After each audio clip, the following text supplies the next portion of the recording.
आज हम लोग करने वाले हैं इस वीडियो में आईसीआर टेक्नीशियन एग्ज़ाम के लिए जो कि साइंस का पोर्शन आ रहा है हमारा।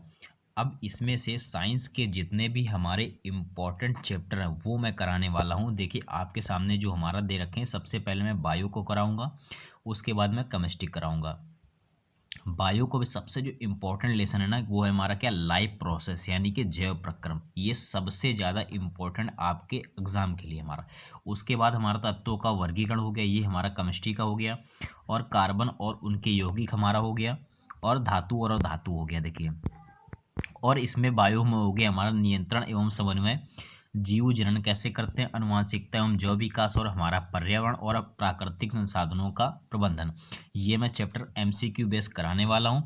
और ऐसे ही मैंने सोशल साइंस में पूरा का पूरा जितने भी इंपॉर्टेंट चैप्टर थे मैंने सारे के सारे करा दिए हैं। तो आज हम शुरू करने वाले हैं जो कि पहला चैप्टर है जिसका नाम है हमारा जैव प्रक्रम। तो एमसीक्यू बेस है हमारे, चलिए शुरू करते हैं। तो देखिए इसमें से मैंने क्वेश्चन नंबर थर्ड से स्टार्ट किया है। अब देखिए थर्ड से इसलिए स्टार्ट किया क्योंकि शुरू के जो दो क्वेश्चन हमारे इंपॉर्टेंट नहीं थे, इसीलिए मैं क्वेश्चन नंबर थर्ड से स्टार्ट कर रहा हूँ। ठीक है, अब देखिए क्वेश्चन हमारा थर्ड कह रहा है हमारा कि प्रकाश संश्लेषी अंगक इनमें से कौन है। देखिए प्रकाश संश्लेषी जो अंग होता है ये हमारा होता है एक प्रकार का जो हमारा हरित लवक होता है। जो हरित लवक होता है वो हमारे एक प्रकार से प्रकाश संश्लेषी अंगक होता है। तो right answer option number C हो जाएगा। क्वेश्चन नंबर फोर कह रहा है हमारा कि प्रकाश संश्लेषण की इकाई है। देखिए प्रकाश संश्लेषण की जो इकाई होती है एक प्रकार की जो क्लोरोफिल अणु है हमारा। ठीक है, जो क्लोरोफिल अणु होता है ये एक प्रकार का प्रकाश संश्लेषी हमारा क्या होता है, इकाई होता है हमारा। चैनल की पूरी जितनी भी पीडीएफ है मैंने पहले से ही इसको डाल रखा है टेलीग्राम चैनल पे। और अगर किसी को भी अलग से चाहिए तो देखिए मैंने व्हाट्सअप नंबर भी दे रखा है, आप जाके इसकी पीडीएफ प्राप्त कर सकते हैं वहाँ से। ठीक है, अब क्वेश्चन नंबर फाइव कह रहा है इसमें कि जैव प्रक्रम के अंतर्गत कौन आता है। देखिए जैव प्रक्रम के, अब हम एटलीस्ट लाइव प्रोसेस पढ़ रहे हैं यानी कि जैव प्रक्रम। अब इसके अंतर्गत एक्चुअली में आता क्या क्या है वो देखिए।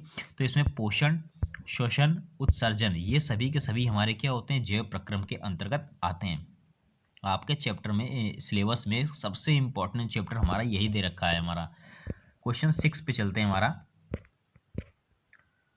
निम्न में से कौन पोषण की विधि हो। देखिए पोषण की जो विधि होती है एक प्रकार से स्वपोषण और परम पोषण, ये ही हमारी क्या कहलाती है, हमारी पोषण की विधि होती है। तो कहेंगे राइट आंसर ऑप्शन नंबर क्या हो जाएगा, डी हो जाएगा।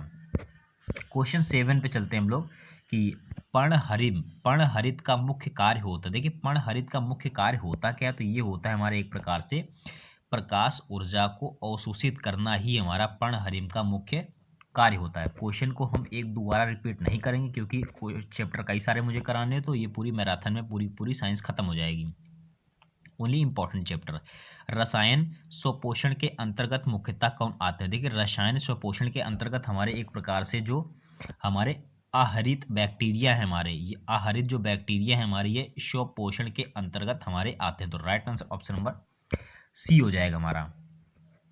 क्वेश्चन नाइन, निम्न में परजीवी पादप का उदाहरण। देखिए परजीवी पादप का जो उदाहरण होता है हमारे, ये एक प्रकार से जो कसकूटा है।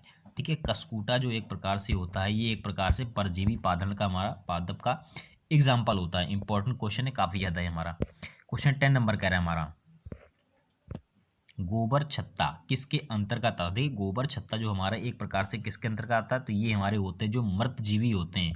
ठीक है, मतलब एक प्रकार से जो हमारे मरे मरे जीव होते हैं हमारे, वही गोबर छत्ता इनके ही अंतर्गत आते हैं हमारे। तो राइट आंसर कहेंगे ऑप्शन नंबर क्या हो जाएगा, बी हो जाएगा हमारा। 11 नंबर, प्रकाश संश्लेषण का मुख्य उत्पाद निम्न में से होता है। देखिए प्रकाश संश्लेषण का मुख्य उत्पाद कैसे होता है, तो ये होता है हमारा ग्लूकोज के द्वारा।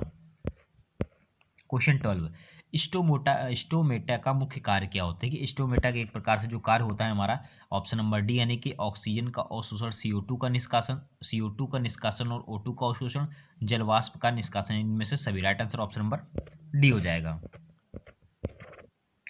स्टोमेटा के किस कोशिका में क्लोरोफिल पाया जाता है। देखिए क्लोरोफिल हमारा एक प्रकार से द्वार कोशिकाओं में पाया जाता है। ठीक है, सहायक कोशिकाओं में नहीं हमारा, ये एक प्रकार से द्वार कोशिका होती है, इनों में ही स्टोमेटा के कोशिका में क्लोरोफिल पाया जाता है। क्वेश्चन 14 कह रहा है हमारा वायुमंडल में सामान्यतः CO2 पाया जाता है। देखिए वायुमंडल में CO2 पाया कितना परसेंट पाया जाता है, ये हमारा 0.03% हमारा, ये हमारा वायुमंडल में कार्बन डाइऑक्साइड की मात्रा पाई जाती है। हमारा राइट आंसर ऑप्शन नंबर क्या हो जाएगा, हमारा बी नंबर हो जाएगा।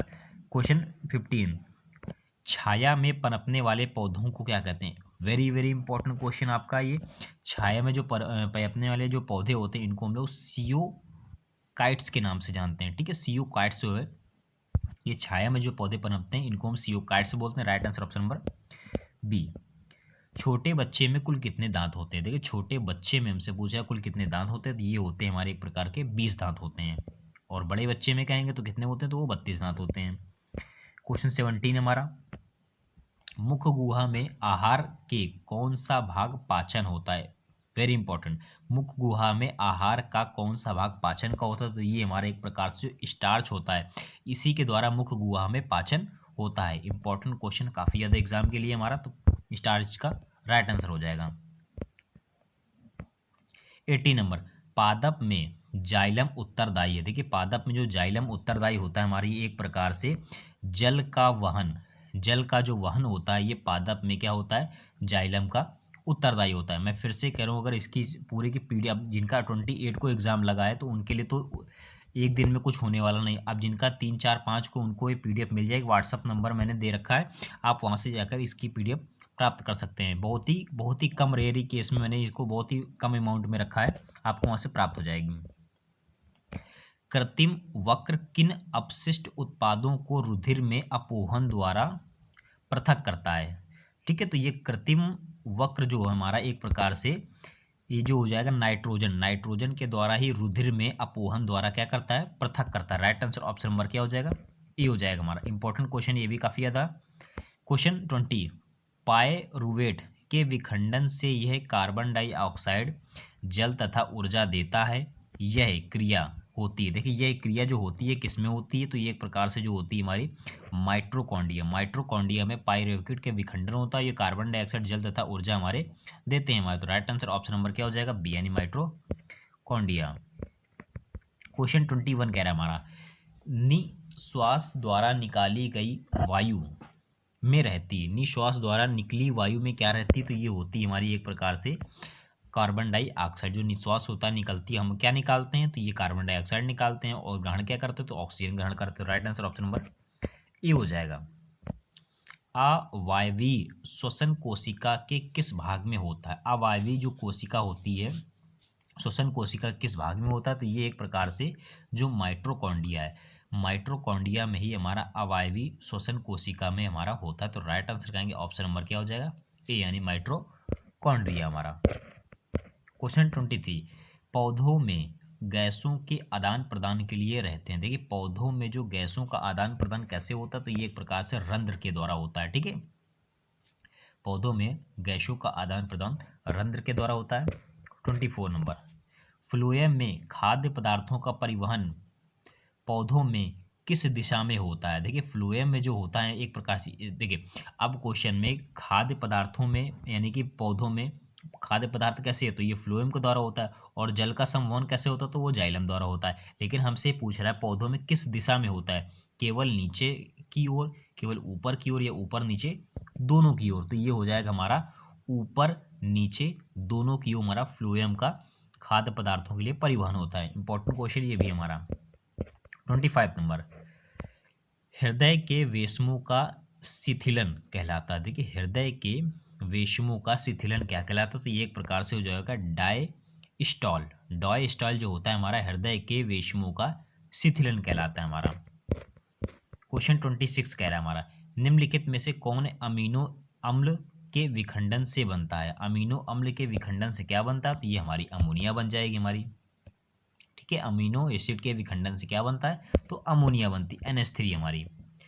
रेजिन किस पौधे का उत्सर्जित पदार्थ है? इंपॉर्टेंट, रेजिन हमारा कैसे है, तो ये हमारे एक प्रकार से चीड़ के पौधे से, ठीक है।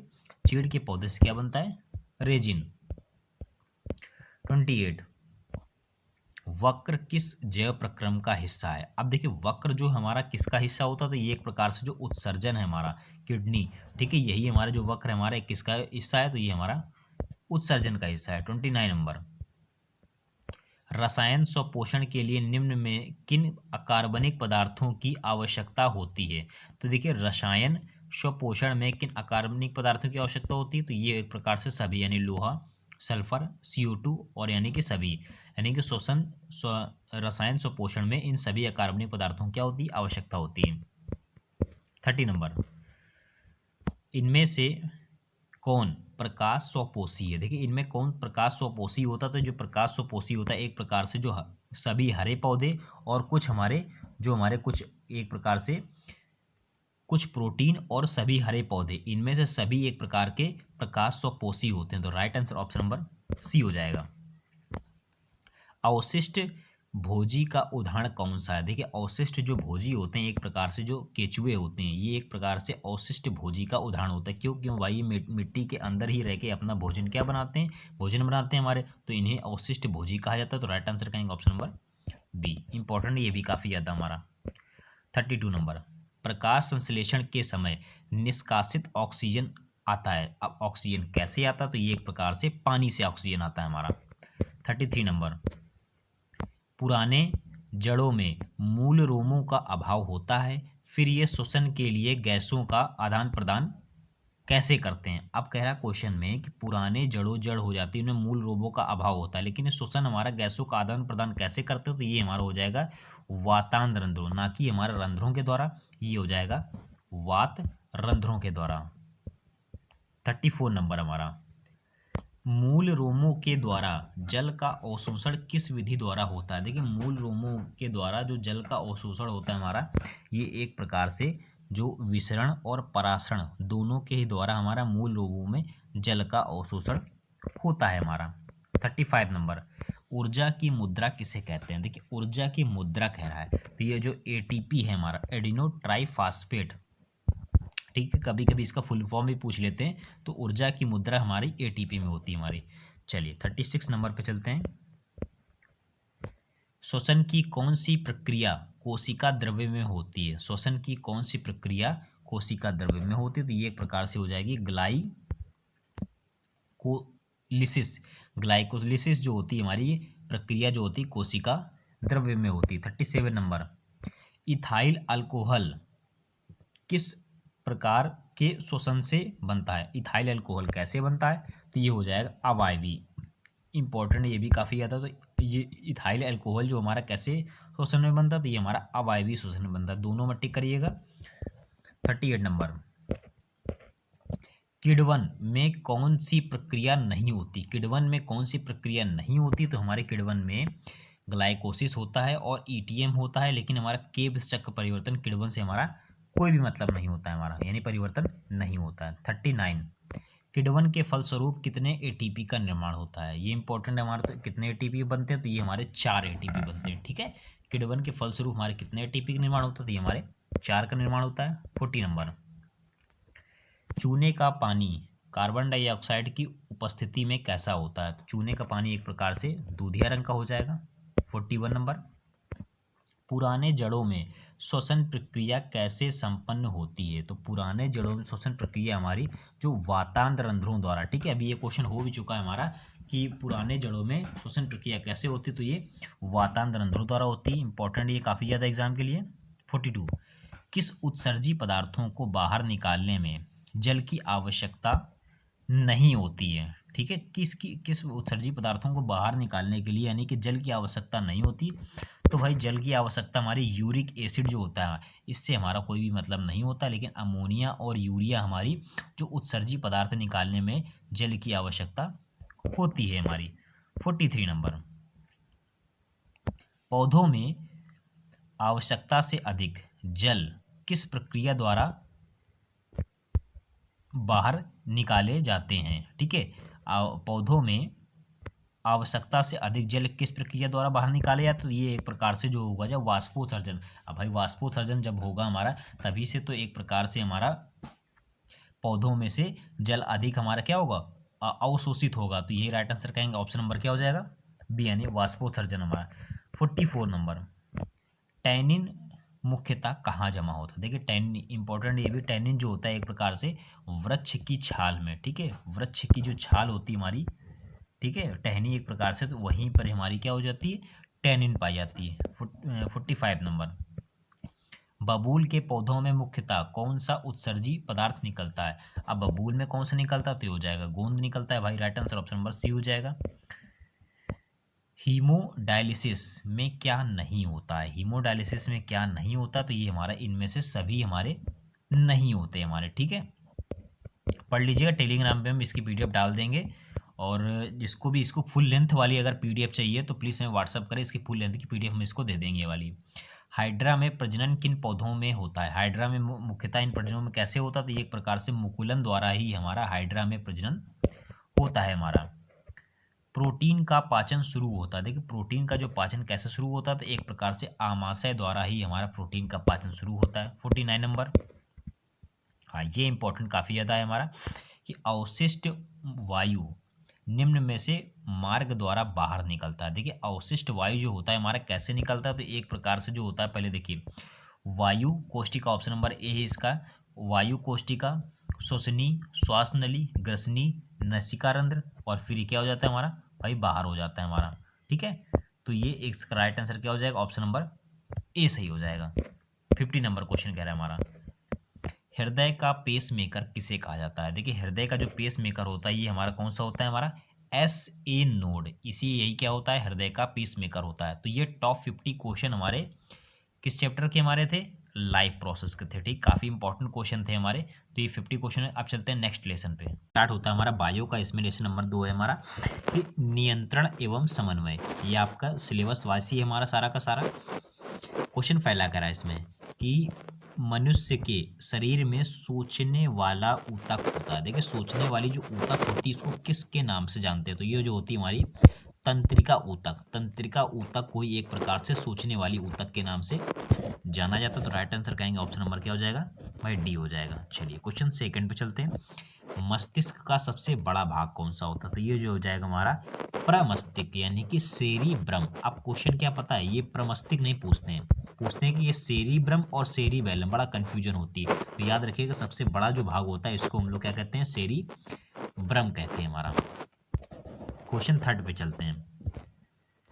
थायराइड ग्रंथि उपस्थित होती है। देखिए थायराइड ग्रंथि कहाँ पाई जाती है? तो एक प्रकार से हो जाएगा ट्रैकिया के दोनों ओर पर हमारा थायराइड ग्रंथि पाई जाती है हमारी।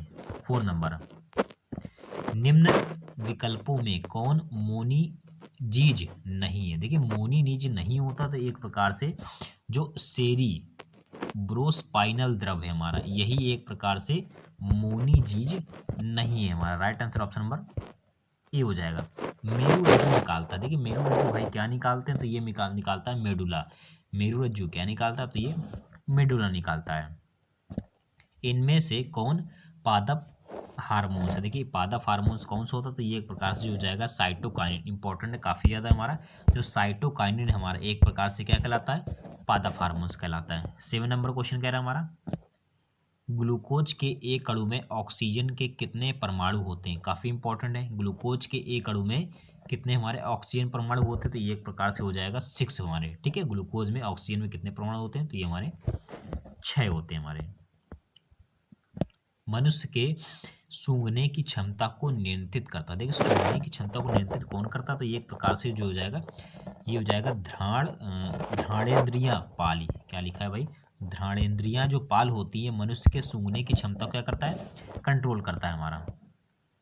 9 नंबर, मनुष्य में ऐच्छिक गतियों का नियंत्रण किसके द्वारा होता है? जो ऐच्छिक गतियां होता है इनका नियंत्रण कौन करता है? तो ये हो जाएगा हमारा सेरिब्रम, ठीक है। सेरिब्रम जो होता है हमारे एक प्रकार से मनुष्य की ऐच्छिक गतियों को क्या करता है?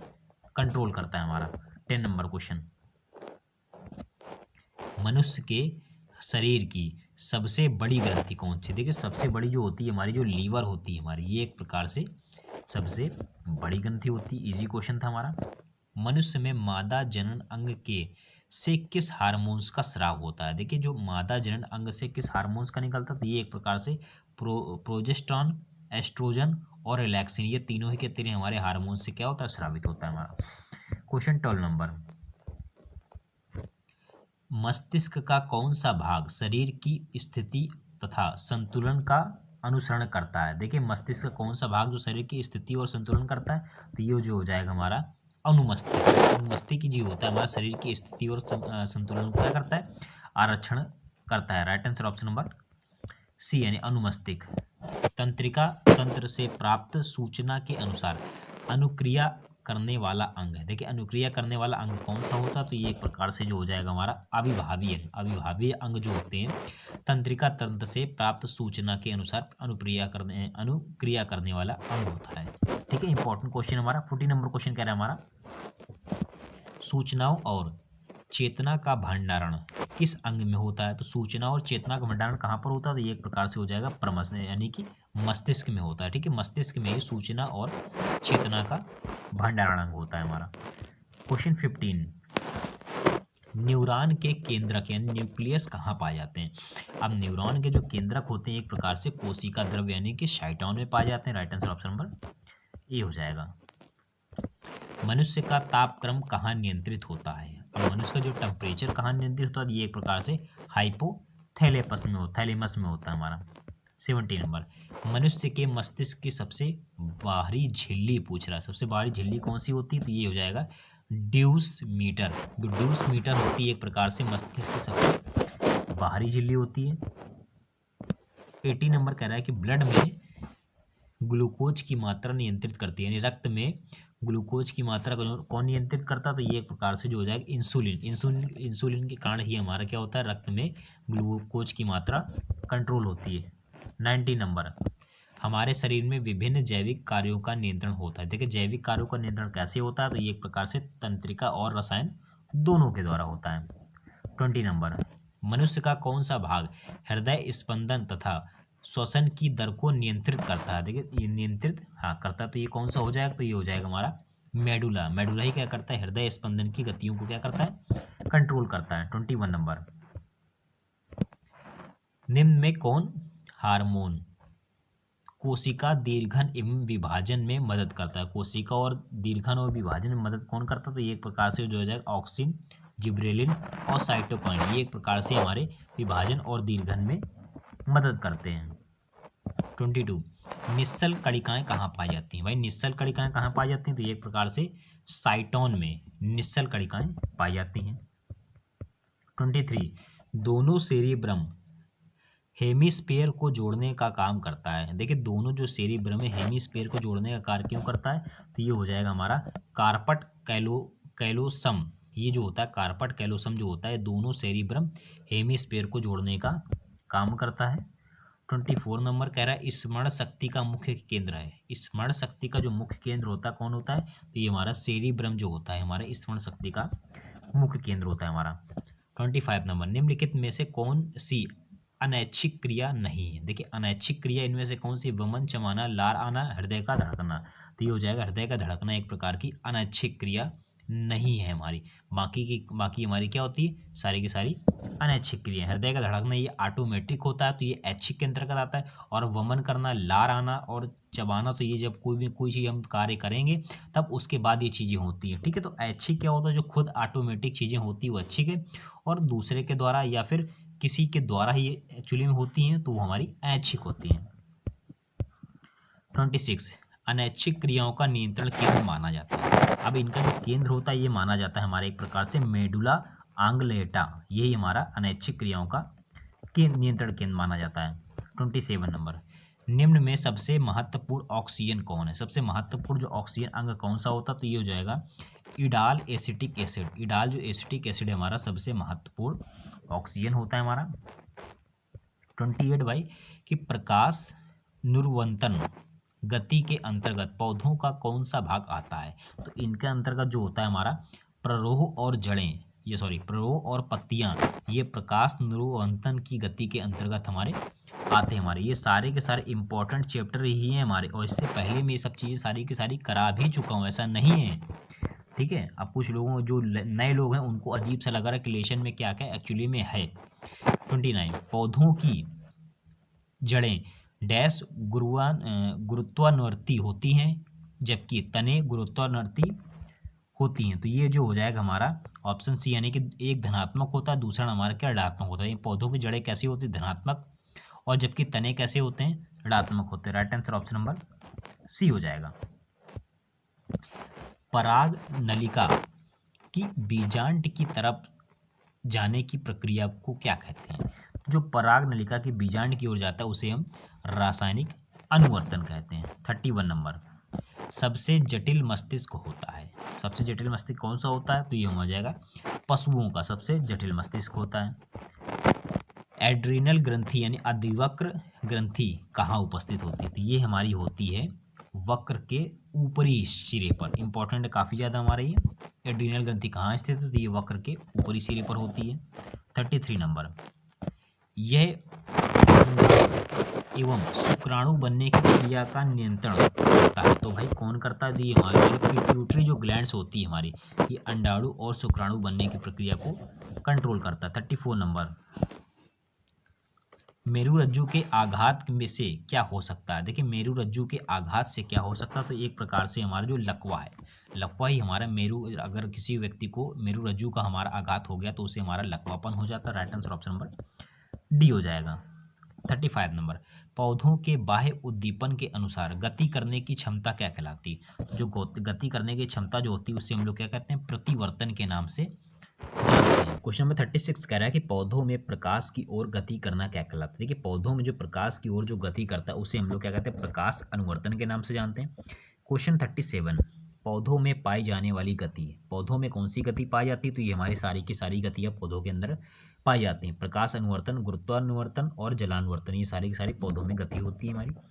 जड़ का अधोगामी वृद्धि है। देखिए जड़ का जो अधोगामी वृद्धि क्या होता है? तो इसको हम लोग कहते हैं गुरुत्वानुवर्तन। ठीक है। 39 नंबर, पादप हार्मोन क्या कहलाते हैं? देखिए पादप हार्मोन जो होते हैं हमारे क्या कहलाते हैं? तो ये हमारे एंजाइम, फेरोमोन और फाइटो हार्मोन, ये सारे के सारे पादप हार्मोन कहलाते हैं हमारे। किस हार्मोन्स की मदद से बड़े आकार के फल एवं फूल पाए जाते हैं, उगाए जाते हैं? तो कौन सा हार्मोन्स होता है? ये हमारा हो जाएगा जिब्रेलिन। इंपॉर्टेंट है काफ़ी ज़्यादा हमारा। जिब्रेलिन हार्मोन जो होता है हमारा, फल और फूल क्या होते हैं? इसी की मदद से बड़े आकार में उगाए जाते हैं हमारे। 41, ऑक्सिन पौधों में कहाँ संश्लेषित होता है? देख ऑक्सिन जो पौधों में होता है एक प्रकार से प्ररोह के अभ्र भाग में ऑक्सिन जो होता है पौधों में अवशोषी होता है। 42, यह पौधों के तनों की लंबाई में वृद्धि करता है। पौधों में तनों की लंबाई को जो वृद्धि करता है ये हमारा हो जाएगा ऑक्सिन और जिब्रेलिन। ये हमारा पौधों की तनों की लंबाई में वृद्धि करता है हमारा। यह हार्मोन्स पर्णहरित को लंबे समय तक नष्ट नहीं होने देता है। तो कौन सा पर्णहरित जो है हमारा हार्मोन्स, वो हो जाएगा साइटोकाइनिन जो हमारा हार्मोन्स है, ये पर्णहरित को लंबे समय तक नष्ट करने नहीं देता है। 44 नंबर, इस हार्मोन के प्रभाव से पत्तियां मुरझा जाती हैं। तो पत्तियां कैसे मुरझा जाती थी? हो जाएगा हमारा एबेसिसिक एसिड। ठीक है, एबेसिसिक जो एसिड होता है हमारा तो वो इस हार्मोन के मुरझाव से यानी कि इस प्रभाव से पत्ती हमारी मुरझा जाती है हमारी। इंपॉर्टेंट ये भी काफ़ी ज़्यादा। कौन सा हार्मोन्स हृदय की धड़कन बढ़ा देता है? हृदय में कौन सी भाई हार्मोन्स पाया जाता है? तो ये हो जाएगा एड्रीनिल। एड्रीनिल जो हार्मोन्स होता है हमारे हृदय की धड़कन को बढ़ा देता है। 46 नंबर कह रहा है हमारा, किस हार्मोन्स के कारण पत्तियों अधिक समय तक हरी और ताजी रहती है? देखिए पत्तियां जो होती है हरी और ताजी बनी रहती हैं एक प्रकार से, जो हमारा साइटोकाइनिन जो हार्मोन्स होता है इसी कारण पत्तियां जो होती हैं हरी और ताजी बनी रहती हैं। 47 नंबर, यदि पौधों के स्तंभ का शीर्ष काट दिया जाए तो क्या होगा? अगर शीर्ष को काट देंगे तो हमारा लंबाई में वृद्धि क्या हो जाएगी? जाहिर सी बात रुक जाएगी। अब कोई पौधा ले लिया हमने, अब पौधे में स्तंभ के भाग जो ऊपर हमारा ये वाला भाग ऊपर वाला इसको काट दे भाई, तो क्या पौधा उगेगा? तो लंबाई में क्या होगी? लंबाई में वृद्धि रुक जाएगी। टिकट करें, यदि पौधों पर एबिसिक एसिड का छिड़काव किया जाए तो क्या होगा? अब एबिसिक एसिड का छिड़काव करेंगे तो पत्तियां जाहिर सी बात है मुरझा जाएंगी हमारी। देखिए पीछे क्वेश्चन हो भी चुका है, तो दो टाइप से क्वेश्चन पूछा जा सकता है। यह हार्मोन पौधों में कोशिका विभाजन को रोकता है। कोशिका विभाजन को जो रोकता है उसे हम लोग एबिसिक एसिड के नाम से जानते हैं हमारा। 50 नंबर क्वेश्चन, पौधों में कोशिका दीर्घन किन हार्मोन्स की मदद से होता है? देखिए पौधों में जो कोशिका दीर्घन जो होता है हमारे एक प्रकार से वो ऑक्सिन और जिब्रेलिन दोनों से होता है। 51 नंबर कह रहा है, उच्च स्तर के जीवों में विकसित तंत्रिका तंत्र है जिन्हें होता है। तो ये हमारे एक प्रकार से जो हो जाएगा मस्तिष्क, स्पाइनल और तंत्रिकाएं, इन्हीं के कारण होता है हमारा। 52 नंबर, यह हार्मोन गैस के रूप में पाया जाता है कि हार्मोन जो होता है गैस के रूप में जो पाया जाता है उसे हम लोग एथिलीन नामक हार्मोन्स कहते हैं, जो कि गैस के रूप में पाया जाता है हमारा। 53 नंबर, भागते या दौड़ते समय कौन सा हार्मोन सक्रिय होता है? तो कौन सा हार्मोन सक्रिय होता है? तो एड्रेनल हार्मोन जो होता है भागते और दौड़ते समय क्या होता है? सक्रिय होता है। 54 नंबर, बच्चों की शारीरिक वृद्धि में किन हार्मोन की महत्वपूर्ण भूमिका होती है? बच्चों में जो होता है हमारे प्रसव वृद्धि हार्मोन जो होता है, यही हमारा हार्मोन्स में महत्वपूर्ण भूमिका निभाता है। 55 नंबर, यह ग्रंथि अन्य अंतःस्रावी ग्रंथियों का नियंत्रण करती है। अंतःस्रावी ग्रंथियों का नियंत्रण कौन करता है? तो ये हो जाएगी पिट्यूटरी ग्लैंड से होती है अंतःस्रावी ग्रंथियों का नियंत्रण। क्वेश्चन नंबर 56 कह रहा है कि अंतःस्रावी ग्रंथियां नलिकाविहीन क्यों कहलाती है? ठीक है, जो अंतःस्रावी ग्रंथियां नलिकाविहीन इसलिए कहलाती हैं क्योंकि इनका जो स्राव होता है सीधे रक्त में स्रावित होता है। ये नलिकाओं से होकर नहीं गुजरते हैं, इनका स्राव रक्त परिसंचरण से सीधा अंगों तक पहुंचता है। तो राइट आंसर ऑप्शन नंबर क्या हो जाएगा? भाई डी सही हो जाएगा। क्वेश्चन 57 इसमें से कह रहा है कि हार्मोन शब्द का नामकरण किसने दिया? देखिए हार्मोन शब्द का जो नामकरण दिया था हमारा, ये जो हो जाएगा हमारा बेलिस एवं स्टार्लिंग, इन्होंने ही क्या किया था हमारा एक प्रकार से हार्मोन शब्द का नामकरण किया था। तो ये वाला तो भाई गलत है, यहाँ पर 4 ही ऑप्शन है, 5 नहीं है हमारे। अब ये हमारे 57 होगा सेकंड चैप्टर के। अब चलते हैं हमारा थर्ड नंबर चैप्टर क्या है हमारा। चलिए अब देखिए हमारा लेसन जो स्टार्ट होता है हमारा अगला लेसन क्या नाम है इसका? अनुवांशिकता एवं जैव विकास। चलिए अब इसका पहला क्वेश्चन कह रहा है हमारा कि समजात अंगों का उदाहरण है। अब समजात अंगों का उदाहरण में से कौन सा हो जाएगा, यानी कि समान अंग कौन कौन से होते हैं? हमारा हाथ एवं कुत्ते के अग्रपात, ये हमारा सही है। हमारे दांत और हाथी के दांत, क्या हमारे दांत हाथी के दांत के बिल्कुल बराबर होते हैं क्या? नहीं। आलू एवं घास के ऊपरी भूस्तरी, या आलू और घास क्या बराबर होता है? नहीं। तो हमारा हाथ और कुत्ते के अग्रपात एक प्रकार से समझे हमारे क्या होते हैं? बराबर होते हैं। Right answer option number A सही हो जाएगा। क्वेश्चन नंबर सेकंड कह रहा है हमारा कि विभिन्नता का मुख्य कारण क्या है? देखिए विभिन्नता का जो मुख्य कारण होता है ये हमारा अर्धसूत्री जो विभाजन होता है, ये विभिन्नता का मुख्य कारण होता है। थर्ड नंबर क्वेश्चन कह रहा है हमारा जीवों में आनुवांशिक विभिन्नताएं उत्पन्न होती हैं, तो ये कैसे उत्पन्न होती हैं? यानी कि डीएनए के कारण, परिवर्तन के कारण, आनुवांशिक पुनर्योग के कारण, यानी कि right answer option number D सही हो जाएगा। जीवों में वंशागत गुणों का निर्धारक है। वंशागत गुणों का निर्धारण हमारा कौन सा होता है? तो ये हमारा जीन जो होता है हमारा एक प्रकार से जीवों में वंशागत गुणों का निर्धारण होता है। 5 नंबर, वंशागत नियमों का प्रतिपादन किसे कहते हैं? तो ये कहते हैं हम लोग ग्रेगर जॉन मेंडल, इन्हीं को क्या कहते हैं? वंशागत नियमों का प्रतिपादन कहते हैं।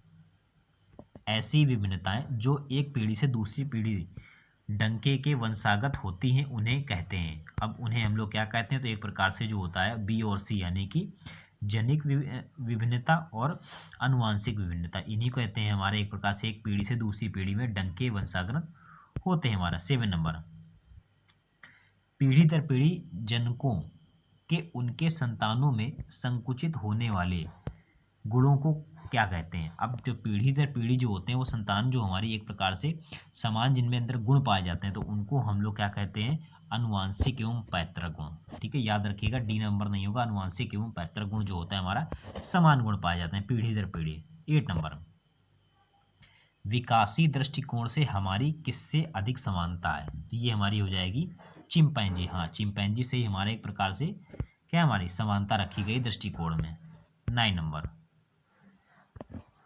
आनुवांशिक जीव विज्ञान की वह शाखा जिसके अंतर्गत अध्ययन किया जाता है क्या कहलाता है? देखिए अध्ययन जो करता है हमारे एक प्रकार से जो होता है आनुवांशिकता एवं विभिन्नता, ये आनुवांशिकी जीव की हमारी क्या कहलाती है? जिसके आनुवांशिकी जीव विज्ञान है हमारे, जिसके अंतर्गत हमारा क्या किया जाता है? अध्ययन किया जाता है। किसके अंतर्गत? आनुवांशिकता एवं विभिन्नता। नंबर 10 कह रहा है कि निम्न में से कौन बौने पौधे को दर्शाता है? कि बौने पौधे को जो कौन दर्शाता है? तो ये हो जाएगा ऑप्शन नंबर यानी कि सी, यानी कि डबल टी। ठीक है, जो डबल टी होता है एक प्रकार से बौने पौधे को दर्शाता है। 11 नंबर, आनुवांशिक विभिन्नता का मुख्य कारक है। देखिए आनुवांशिक विभिन्नता का जो मुख्य कारक क्या होता है? तो एक प्रकार से जो डीएनए के नाइट्रोजनी क्षरणों का क्षारकों के अनुक्रम में परिवर्तन, ये आनुवांशिकी विभिन्नता का मुख्य कारक हो।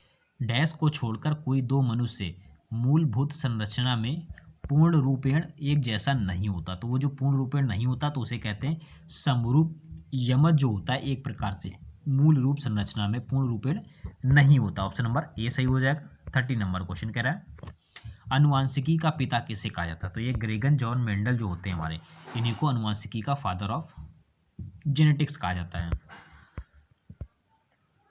निम्न में से कौन सी विभिन्नता एक पीढ़ी से दूसरी पीढ़ी तक जाती है? तो उसे हम लोग क्या कहते हैं? तो एक प्रकार से जो होती है जननिक विभिन्नता, एक पीढ़ी से दूसरी पीढ़ी तक जाती है। जेनेटिक विभिन्नता का मुख्य कारण क्या है? तो इसका जो मुख्य कारण होता है एक प्रकार से जो अनुवांशिकी पुनर्योग, ये अनुवांशिकी विभिन्नता का मुख्य कारण होता है हमारा। 16 नंबर क्वेश्चन, एडाविज्म का क्या अर्थ है?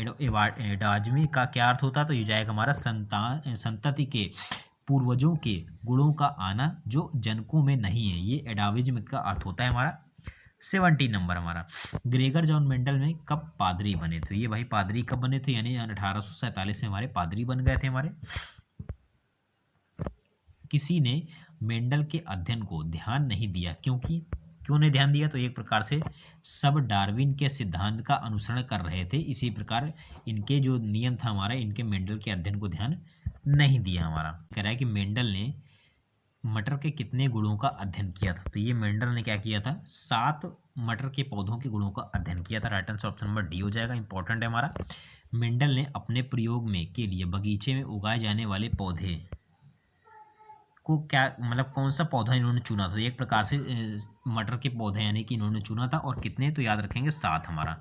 ठीक है। क्वेश्चन हमारा 21, मिलर एवं यूरे के प्रयोग में निम्न विकल्पों में से क्या उपस्थित था? तो मिलर और यूरे जो होता है एक प्रकार से ABC यानी सभी ऑक्सीजन, हाइड्रोजन और मीथेन, ये मिलर यूरे के नाम से जाना जाता था। 22 नंबर, निम्न में कौन प्रभावी गुण है? देखिए प्रभावी गुण जो होता है इनमें से कौन सा होता है? तो ये हमारा हो जाएगा जो लंबा है, ये एक प्रकार का प्रभावी गुण हो जाएगा। 23 नंबर, निम्न में से कौन सा गुण जैव विकास में मुख्य भूमिका निभाता है? तो जैव विकास जो मुख्य भूमिका निभाता है तो उसे हम लोग अनुवांशिकी गुण के नाम से जानते हैं। 24, आंखों एवं बालों का रंग में किस प्रकार की विभिन्नता है? आंखों एवं बालों के रंग में हमारा अनुवांशिकी एवं जेनेटिक विभिन्नता है हमारी। 25 नंबर, जलवायु एवं वातावरण के प्रयोग में से उत्पन्न विभिन्नता क्या कहलाती है? तो जलवायु और वातावरण के प्रभाव से उत्पन्न हमारी विभिन्नता, इनको हम लोग क्या कहते हैं? तो ये लोग कायिक विभिन्नता, ये भी काफ़ी इंपॉर्टेंट हमारा। जलवायु और वातावरण के प्रभाव से उत्पन्न विभिन्नता को क्या कहते हैं? तो हम लोग कायिक विभिन्नता कहते हैं हमारा। 26 नंबर, ये विभिन्नता का जो क्रोमोसोम या जीन की संरचना के परिवर्तन से होती है क्या कहलाती है? तो जीन के परिवर्तन से जो संरचना होती है उसे हम लोग क्या कहते हैं? ऑप्शन नंबर डी यानी कि जो हो जाएगा डी नंबर, यानी कि जनिक विभिन्नता और अनुवांशिक विभिन्नता, ये हमारे क्या कहलाती है? एक प्रकार से विभिन्न क्रोमोसोम्स या फिर जीन संरचना में परिवर्तन कहलाती है। 27 नंबर, कि किस जीव की जननी संरचना कहलाती है? यानी किसी जीव की जननी संरचना को हम लोग क्या कहते हैं? तो ये जीनोटाइप कहते हैं। 28 नंबर, निम्न में से कौन या निम्नलिखित में किस तरह के जनन से उत्पन्न संतानों में विभिन्नता स्पष्ट रूप से दृष्टिगोचर होती है? तो ये भाई किसके कारण होती है? तो ये एक प्रकार से जिनके अंदर लैंगिक जनन होता है तो उन्हीं में जो संतानों की क्या होती है? विभिन्न स्पष्टता हमारी पाई जाती है। तो राइट आंसर क्या हो जाएगा? Option number B. 29 नंबर, जीव के वह अनुवांशिक लक्षण जो स्पष्ट रूप से दिखाई देते हैं तो उन्हें हम लोग क्या कहते हैं? तो उन्हें हम लोग फेनोटाइप के नाम से जानते हैं। जो दिखाई देते हैं हमारे, जो होते हैं तो वो जीनोटाइप, लेकिन जो हमारे स्पष्ट रूप से दिखाई देते हैं उन्हें फेनोटाइप कहते हैं। याद रखिएगा इसको। डार्विन का सिद्धांत क्या कहलाता है? तो डार्विन का सिद्धांत एक प्रकार से जो हो जाएगा सरल जीवों से जटिल जीवों का विकास डार्विन का सिद्धांत कहलाता है। तो 30 क्वेश्चन हमारे हो गए अगले लेसन से। अब चलते हैं हम लोग नेक्स्ट लेसन पे।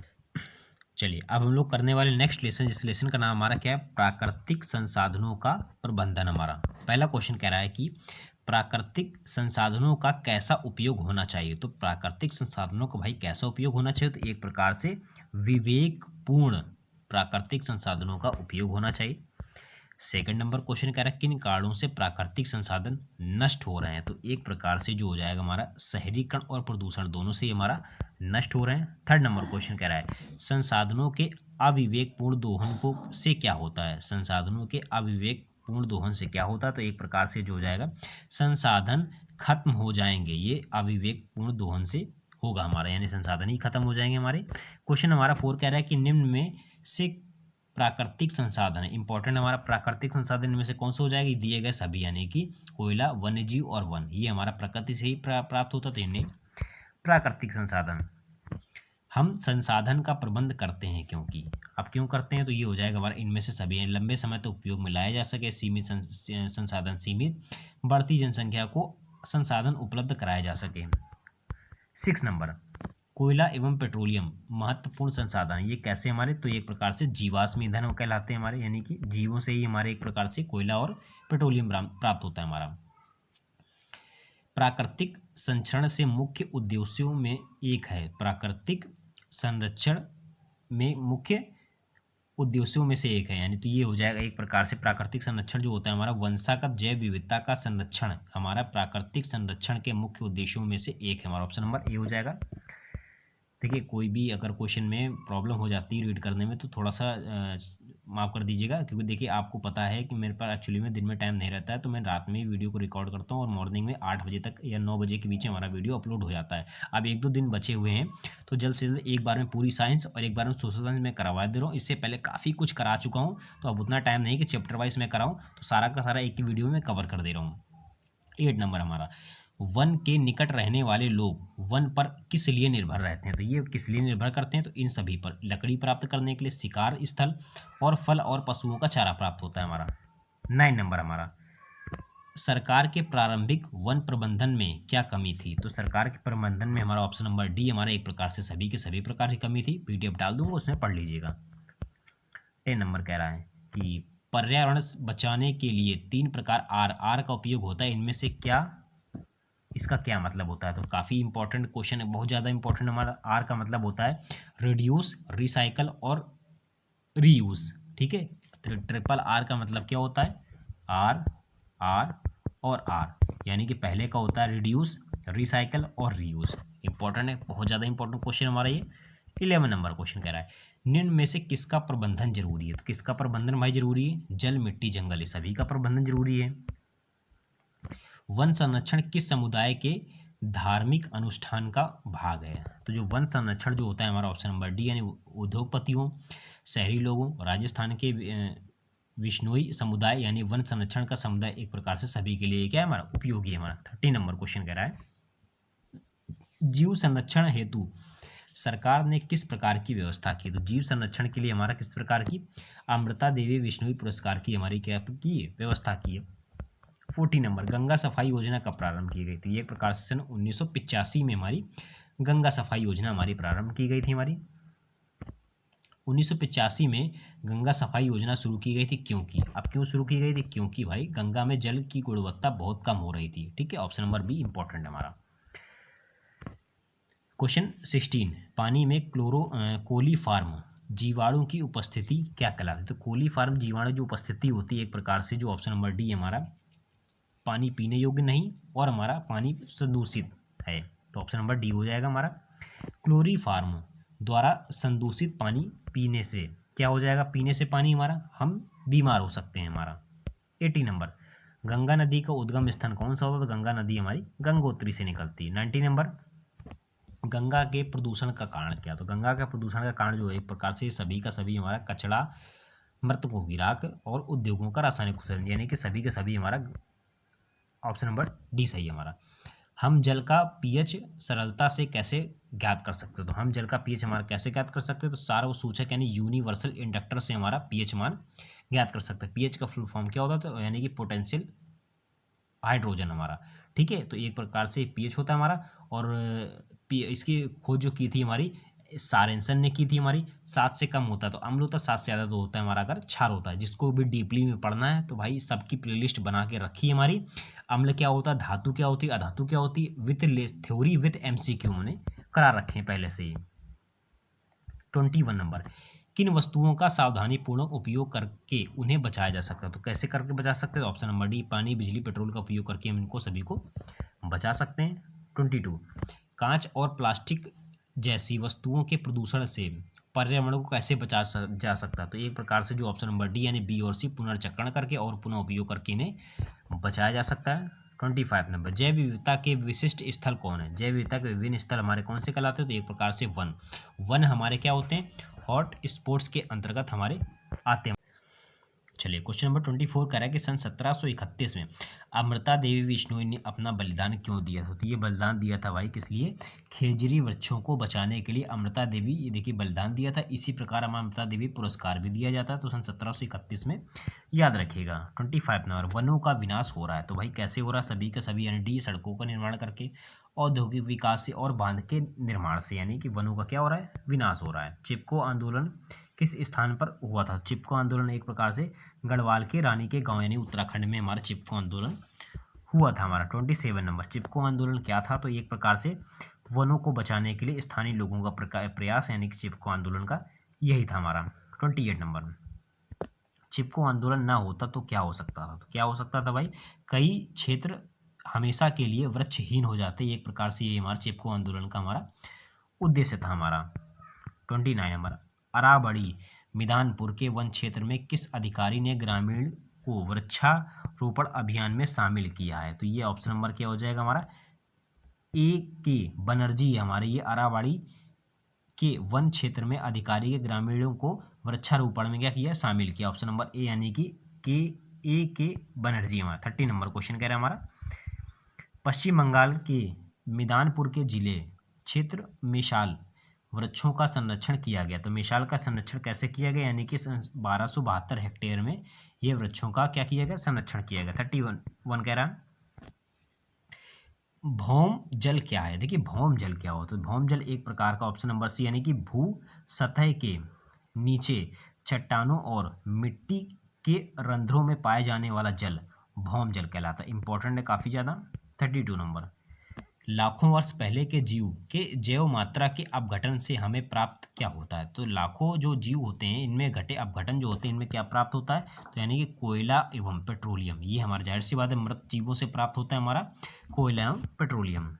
33, ऊर्जा के किन स्रोतों की भविष्य में समाप्त हो जाने की संभावना। तो ऊर्जा के हमारे एक प्रकार से कोयला और पेट्रोलियम हमारे भविष्य में समाप्त हो सकते हैं। 34 नंबर क्वेश्चन कह रहा है, कोयला और पेट्रोलियम उपस्थित होते हैं। तो एक प्रकार से हो जाएगा ऑप्शन नंबर डी, यानी कि सल्फर, कार्बन, हाइड्रोजन और नाइट्रोजन, ये कोयला और पेट्रोलियम से क्या हमारे उपस्थित होते हैं। 35 नंबर, कोयला और पेट्रोलियम के दहन में कौन सी विषैली गैस प्राप्त होती है। विषैली गैस का नाम क्या होता है, इनमें से सभी हमारी विषैली गैस प्राप्त होती हैं। तो ये लेसन हमारा खत्म हो गया। 35 क्वेश्चन इस लेसन में थे। अब चलते हैं नेक्स्ट क्वेश्चन यानी नेक्स्ट लेसन पे हमारा।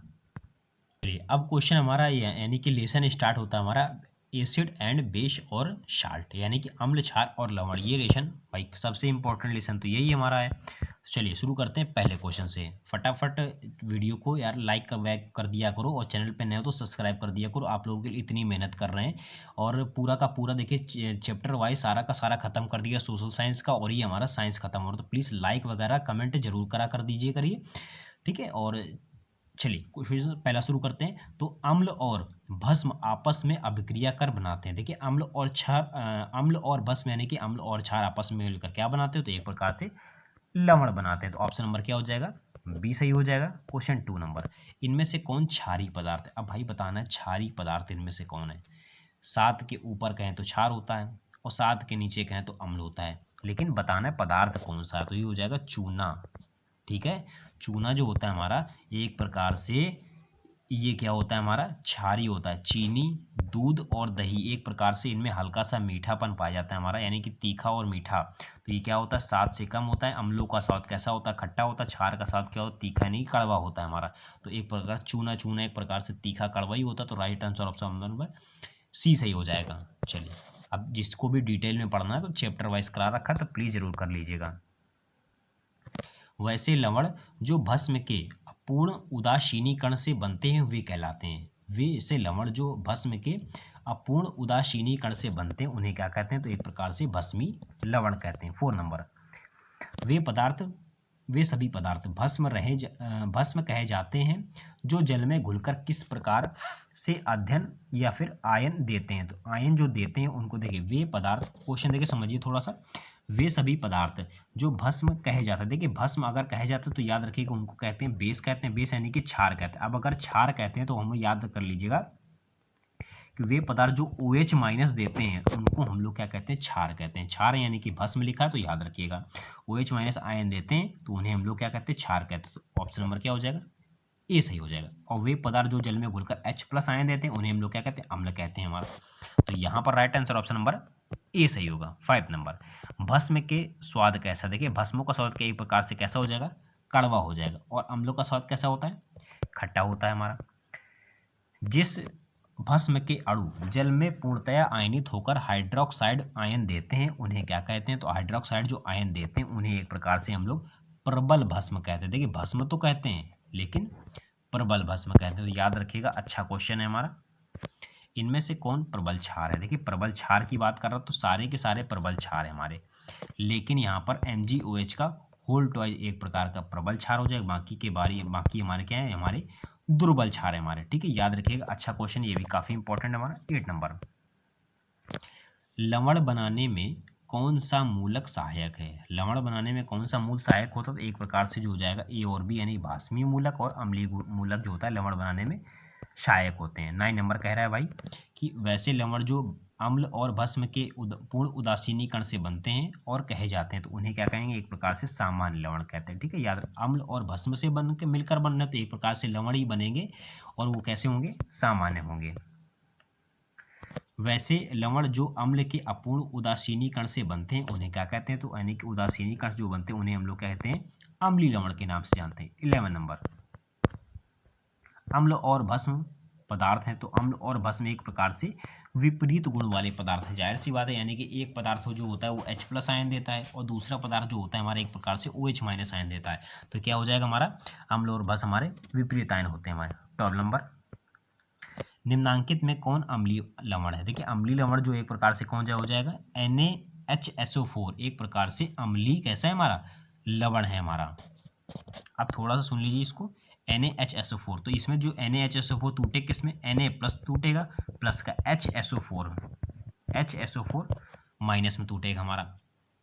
अब इसमें से ना तो हमारा क्या आ रहा है, H+ निकल रहा है और ना तो OH- निकल रहा है। सर जी यहाँ पे तो निकल रहा है, H निकल रहा है, लेकिन ये देखिए आपका साथ में निकल, अगर अलग से निकलता हमारा तो एक प्रकार से क्या हो जाता हमारा, लवण बनता हमारा, सॉरी एक प्रकार से अलग निकलता हमारा तो हो जाता हमारा अम्लीय, केवल एसिड निकलता, वो केवल एसिड होता हमारा। लेकिन हमसे कह रहे अम्लीय होगा और लवण होगा तो यहाँ पे HSO4 निकल रहा है ना, तो यहाँ HSO4 यानी H+ तो अम्ल और पूरा पूरा निकल रहा तो अम्लीय लवण हो जाएगा। राइट आंसर कहेंगे ऑप्शन नंबर सी सही हो जाएगा। 13 कह रहा है कि निम्नांकित में कौन भस्मीय लवण, देखिए भस्मीय लवण की जो बात कर रहा है तो ये जो हो जाएगा ऑप्शन नंबर यानी कि ए, यानी कि ये एक प्रकार का लवण है लेकिन कैसा हमारा, भस्मीय लवण। कैसा, OH- निकल रहा है कि नहीं निकल रहा है, और OH- के साथ हमारा क्या निकलेगा, Cl निकल, क्या लिखा है, HCl निकल रहा है, यानी कि OHCl, तो यहाँ पर निकलेगा Zn+, Zn यानी कि जिंक होता है, परमाणु क्रमांक कितना होता है, 30 होता है हमारा, Zn+ निकलेगा प्लस OHCl डबल माइनस निकलेगा यहाँ से,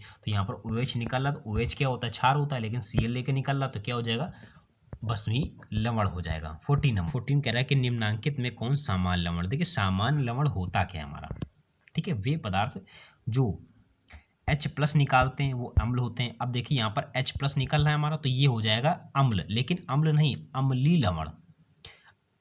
OH निकल रहा है, OH तो निकल रहा है, ये OH अगर खाली निकलता, OH- अगर निकलता है तो वो क्या होता है, केवल क्षार होता है।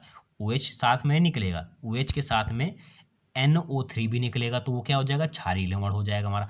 अब Na2SO4 ये क्यों है इसका राइट आंसर, इसलिए है भाई हमारा इसका राइट आंसर, क्योंकि यहाँ पर ना तो हमारा H निकल रहा है और ना तो हमारा OH- निकल रहा है, इसीलिए हमारा एक प्रकार से क्या कहलाएगा, सामान्य लवण का है। Right answer option number B. 15 number, कौन सा पदार्थ लाल लिटमस को नीला कर देते हैं, देखिए लाल लिटमस को जो नीला कर देते हैं वो हमारे एक प्रकार से बेस कहलाते हैं। वे पदार्थ जो हमारे नीले लिटमस को लाल कर देते हैं वो हमारे क्या कहलाते हैं, अम्ल कहलाते हैं, और लाल लिटमस को फिर से नीला कर देते हैं तो वो हमारे क्या कहलाते हैं, क्षार कहलाते हैं। तो यहाँ पर right answer option number B सही होगा। 16 नंबर क्वेश्चन कह रहा है हमारा, निम्न में से कौन सी धातु अम्ल और क्षार दोनों से अभिक्रिया करती है, अम्ल और क्षार दोनों से अभिक्रिया करती है, तो ये हमारा जो है Zn, Zn जो होती है हमारी अम्ल और क्षार दोनों से क्रिया करती है। ZnHSO4 निकला हमारा, और ZnOH का होल टॉइज वहाँ से भी होता है हमारा, अम्ल और क्षार से दोनों से क्रिया करती है।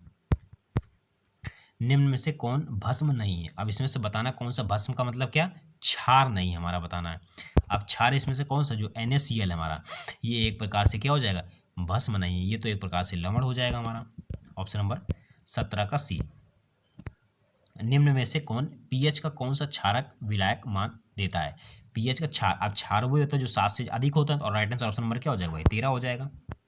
क्यों होगा? अगर 7 होता तो वो क्या होता? उदासीन होता। किसका होता है? जल का होता है हमारा। 7 से ऊपर जाएंगे 13 किसका होता है हमारा? तो ये किसी ना किसी का होता है। और ये सारे के सारे मैंने करा रखे हैं चैप्टर, ये जो लाइन से अम्ल यानी नींबू कितना होता है, खीरे कितना होता है, और वाइन कितना होता है, और मनुष्य के ब्लड कितना होता है, सारा एक छोटा सा मैंने करा रखा है। वो बहुत ज़्यादा खींच के 10 से 12 मिनट का वीडियो, तो प्लीज़ जाके देख लीजिएगा, सारे के सारे डाउट वहाँ से क्लियर हो जाएंगे। तो यहाँ पर क्या right answer option number D. चलिए क्वेश्चन नंबर 19 कह रहा है कि निम्न में से कौन प्रबल भस्म है? देखिए प्रबल भस्म जो हो जाएगा एक प्रकार से जो ऑप्शन नंबर बी यानी KOH। क्यों होगा भाई? KOH अगर तोड़ेंगे, देखिए KOH इसको तोड़ेंगे, तोड़ेगा हमारा K प्लस में प्लस हमारा OH माइनस टूटेगा। केवल केवल OH माइनस निकल रहा है ना, OH के साथ में और कुछ तो निकल नहीं रहा, इसीलिए क्या हो जाएगा? एक प्रकार से प्रबल भस्म हो जाएगा। बाकी हमारे प्रबल भस्म कोई नहीं, इंपॉर्टेंट काफ़ी अच्छा क्वेश्चन हमारा 20 नंबर। जल में घुलनशील भस्म क्या कहलाता है? देखिए जल में जो घुलनशील होते हैं उन्हें भस्म, अब भस्म से तो याद रखेंगे ना कि क्षारी कहलाएंगे। ऑप्शन नंबर ए हो जाएगा। वे पदार्थ जिनके स्वाद खट्टे होते हैं, अब खट्टे होते तो हमें आगे पढ़ने की जरूरत नहीं, उनका कहता है अम्ल कहते हैं। ऑप्शन नंबर सी सही हो जाएगा। जरा सा देखो, ट्रिक से याद करो, जो नीले को लाल कर रहे हैं हमें नहीं, वे स्वाद में खट्टे होते हैं, तो ऑप्शन नंबर सी यानी कि अम्ल कहलाते हैं। 22 क्या सभी क्षारक क्षार हो सकते हैं? तो बताएं इनमें से कौन सा क्षारक क्षार होगा? अब क्षारक क्षार होगा तो एक प्रकार से क्या हो जाएगा? वो हो जाएगा, ये जल में क्या होते हैं जो घुलनशील होते हैं क्षारक, उन्हीं को क्या कहते हैं? क्षारक क्षार हो सकते हैं। और क्षारक जो है क्षार होगा एक प्रकार जो जल में घुलनशील होते हैं, और वो भी क्षारक। 23 सोडियम जिंकेट का रासायनिक सूत्र। अब सोडियम जिंकेट कह रहा है, एक साथ कह रहा है, तो ये हमारा Na2ZnO2 अच्छा क्वेश्चन है, इंपॉर्टेंट है हमारा। सोडियम जिंकेट का क्या होता है? Na2ZnO2 option number D. कोई विलयन अंड के पिस कवच से अभिक्रिया कर एक गैस उत्पन्न करता है जो चूने के पानी को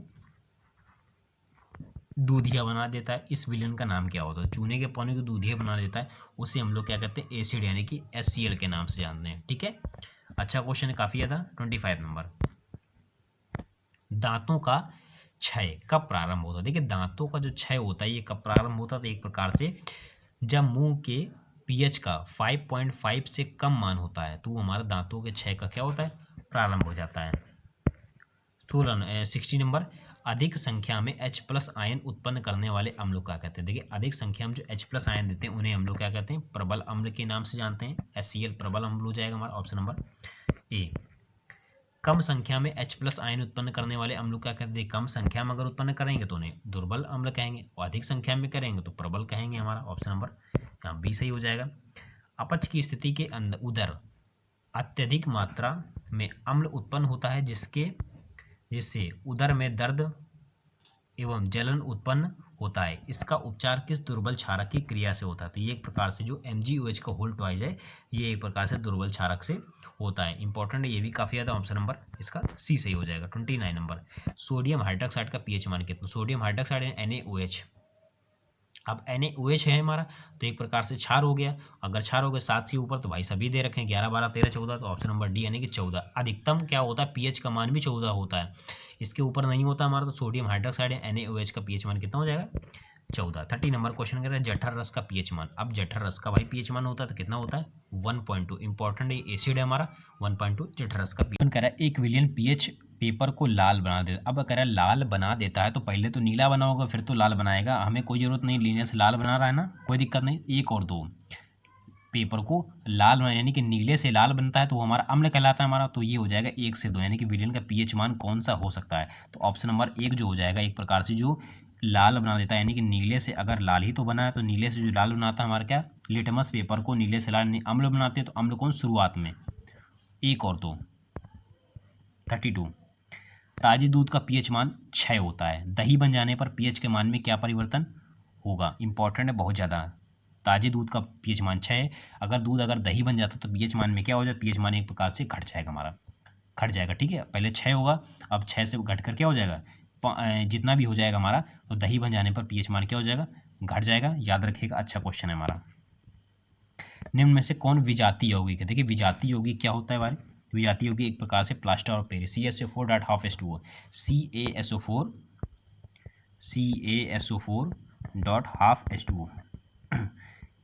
कॉपर सल्फेट हेमीहाइड्रेट विजातीय होगी कौन सा हो जाएगा, तो प्लास्टर ऑफ पेरिस। 34, इनमें से कौन संश्लेषित सूचक है, तो हमारा जो हो जाएगा मेथिल ऑरेंज। मेथिल ऑरेंज एक प्रकार का संश्लेषित सूचक है, इंपॉर्टेंट है हमारा। लिटमस विलियन बैगनी रंग का रंजक होता है जो निकाला जाता है। लिटमस पेपर लाइकिन के पौधे से निकाला जाता है हमारा। 36 नंबर, अम्ल वे पदार्थ जो जल में घुलकर क्या H+ आयन देते हैं उन्हें हम लोग क्या कहते हैं, अम्ल कहते हैं हमारा। नींबू में किस प्रकार के अम्ल पाए, देखिए नींबू में हमारा कैसा पाया जाता है, तो एक प्रकार से सिट्रिक एसिड पाया जाता है हमारा। निम्न में से कौन अकार्बनिक अम्ल है, देखिए अकार्बनिक अम्ल क्या होता है, तो एक प्रकार से जो हमारा इनमें से सभी यानी कि H2SO4 अम्ल की बात कर रहा है ना, तो अम्ल तो सभी से निकलेगा हमारा H+, HCl से भी H+ और H2 से भी H+, यानी कि H+ plus SO4 double minus, यानी अकार्बनिक अम्ल यानी कि सभी हो जाएंगे। 39, टार्ट्रिक अम्ल। टार्ट्रिक अम्ल कैसा होता है, तो एक प्रकार से यानी कि कार्बनिक अम्ल होता है। ये अच्छा क्वेश्चन है। अब टार्ट्रिक किसमें पाया जाता है, यानी कि इमली में पाया जाता है हमारा।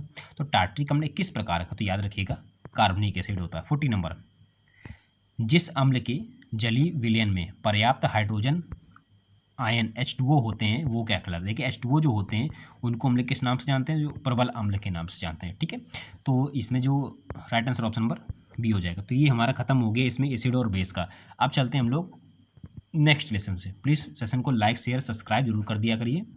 चलिए अब देखो जो लेसन हमारा स्टार्ट हुआ है उस लेसन का नाम हमारा क्या है, धातु और अधातु, यानी कि मेटल और नॉन मेटल। हमारा क्वेश्चन पहला कह रहा है इसमें, निम्न में से कौन अधातु विद्युत का सुचालक है। विद्युत का सुचालक कह रहा है, वो भी अधातु की बात कर रहा है, जबकि हमको पता है, हमने कई बार पढ़ा भी रखा है विद थ्योरी में कि वे पदार्थ यानी कि जो धातुएं होती हैं, धातुएं, अब ये धातु नहीं, धातुएं जो होती हैं विद्युत तथा ऊष्मा की क्या होती है, सुचालक होती हैं।